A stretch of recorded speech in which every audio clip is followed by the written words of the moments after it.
Hello friends, welcome to my YouTube channel. दोस्तों, आज की हमारी कहानी का शीर्षक है विरोध। सरिता का पीहर एक गरीब परिवार था, जबकि ससुराल वाले संपन्न और धनाढ्य थे। सरिता हजारों में सुंदर थी। इसी सुंदरता ने उसे ऐसा घर वर दिलाया था, वरना उनकी हैसियत कहाँ थी जो ऐसा ससुराल ढूंढते। खैर, सरिता आज बहुत खुश थी। आज उसके बेटे की हल्दी की रस्म जो थी, पूरे 25 वर्ष बाद उसके घर शहनाई बज रही थी। अपनी शादी की बनारसी साड़ी पहने और पूरे गहनों से लदी सरिता दौड़ दौड़ कर सारा काम कर रही थी। वह मेहमानों की खातिरदारी में कोई कमी नहीं रखना चाहती थी। खाना शुरू हुआ। उसके पति के ऑफिस के दोस्त वहीं हॉल में साइड में ही ड्रिंक करने लगे। उसका पति चिल्लाता, थोड़ी बर्फ लाओ, पापड़ लाओ, कोल्ड ड्रिंक नहीं है। इसी भागम भाग में सरिता के हाथ की टक्कर से उसके पति की शराब गिर पड़ी। पति गुस्से में बोला, जाहिल कहीं की, देखकर सर्व नहीं कर सकती, तुझे इतना भी काम नहीं आता। सारे लोग, रिश्तेदार समेत नौकर चाकर भी बोचक्के से देखते रह गए। पति की झिड़कती बात सुनकर सरिता की आंखें भर गई। हिम्मत थी नहीं कि नजर उठाकर कुछ कहती। मन ही मन कहा, ये एक मौका नहीं छोड़ते हैं मुझे बेइज्जत करने का। ना समय देखते हैं और ना जगह। आंखें पहुंचते हुए सरिता अपने कमरे में चली गई।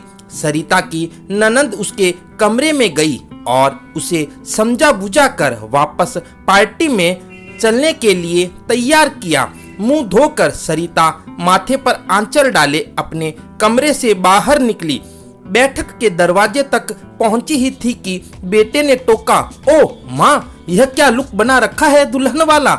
लोग तुम्हें देखने थोड़े ही आए हैं, अब तुम सास बनने जा रही हो, तो थोड़ा सा चेंज लाओ अपने आउटफिट में। सरिता को बेटे की बातें अंदर तक चुभ गई, लेकिन क्या कहती। बेटा भी पिता के नक्शे कदम पर चल पड़ा था।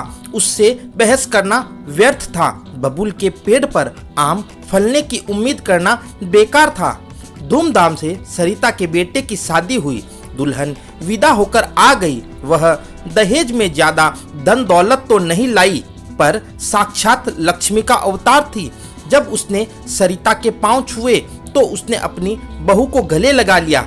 ऐसे लगा जैसे कोई अपना मिल गया हो। शादी के 2 दिन बाद सारे रिश्तेदार अपने अपने घर चले गए। बहू भी शादी के बाद पहली बार अपने पीहर जाने वाली थी। बहू की पहली विदाई पर बेटे ने साथ जाने से इनकार कर दिया। सरिता ने समझाने की कोशिश की तो बेटे ने कहा, पापा कभी तुम्हारे साथ गए जो मैं जाऊं इन भिखारियों के घर?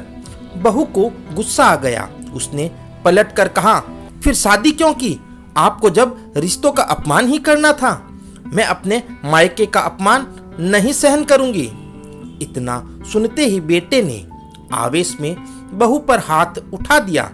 अभी वह कुछ सोचता, इससे पहले ही सरिता ने तड़ाक से एक जोरदार थप्पड़ बेटे के गाल पर जड़ दिया और बोली, खबरदार, जो कभी अपनी पत्नी पर हाथ उठाया स्टेटस की दुहाई देता है, संस्कारहीन कहीं का।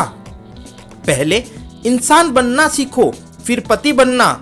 सरिता ने नौकर को भेजकर ड्राइवर को बुलाया और बोली, मैं जाऊंगी अपनी बहू को उसके पीहर छोड़ने, और तब तक वह वापस नहीं आएगी जब तक कि यह उससे माफी नहीं मांग लेगा।